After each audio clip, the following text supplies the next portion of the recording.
Mr. Chairman, members of the committee, my name's Matt Brower, B-R-O-W-E-R, and I currently serve as the Executive Director of the Montana Catholic Conference, and I speak today on behalf of the Roman Catholic Bishops of Montana, and I'm here today to voice our strong support for House Bill 335. In recent years, the Catholic Church has been quite vocal in its opposition to the death penalty. Just this past October, in his papal encyclical Fratelli Tutti, Pope Francis stated, quote, "Today we state clearly that the death penalty is inadmissible, and the Church is firmly committed to calling for its abolition worldwide," end quote. But the Catholic Church's opposition to the death penalty is not some novel shift in course ushered in only during the current Pope's pontificate. We should recall that both St. John Paul II and Pope Benedict called for an end to the death penalty.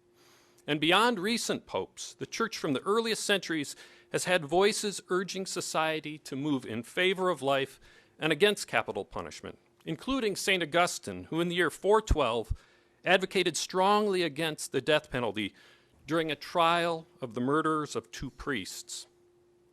And so in some sense, the questions we consider today are not new, but they are persistent, pricking our conscience once again and inviting us to ask, what does the commandment, "Thou shalt not kill," mean for us today, as we're presented an opportunity to respond to acts of violence with mercy, a mercy that does not compromise the demands of justice, but rather serves and reflects the true ends of justice, love.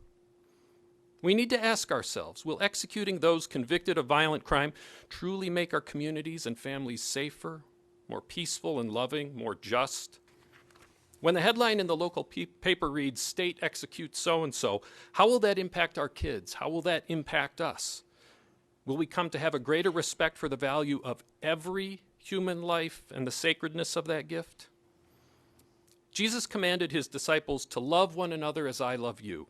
And in Jesus, we see that love conditions justice and bears the fruit of mercy.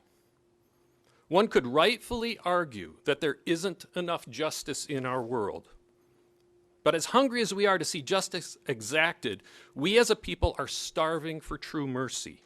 It has become unfamiliar to far too many of us, and it's all too often perverted and offered with contingencies or qualifications attached, if it's offered at all.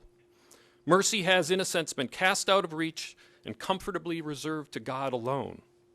But mercy and justice are not opposed as if polar opposites pulling against each other. They are wrapped up together in that requirement that binds all of us, to love. We understand that people of goodwill disagree about the death penalty, but we believe that House Bill 335 moves us closer to embracing a vision of mercy and justice that will allow us to see beyond the brokenness of this world and more fully embrace the priceless gift of life we have been given and the one to whom we belong. Wrap it up, please. Mr. Chair, members of the committee, on behalf of the Montana Catholic Conference, I urge you to pass. Thank you for your time. And Mr. Chair, with your permission, I'd like to submit copies of my testimony.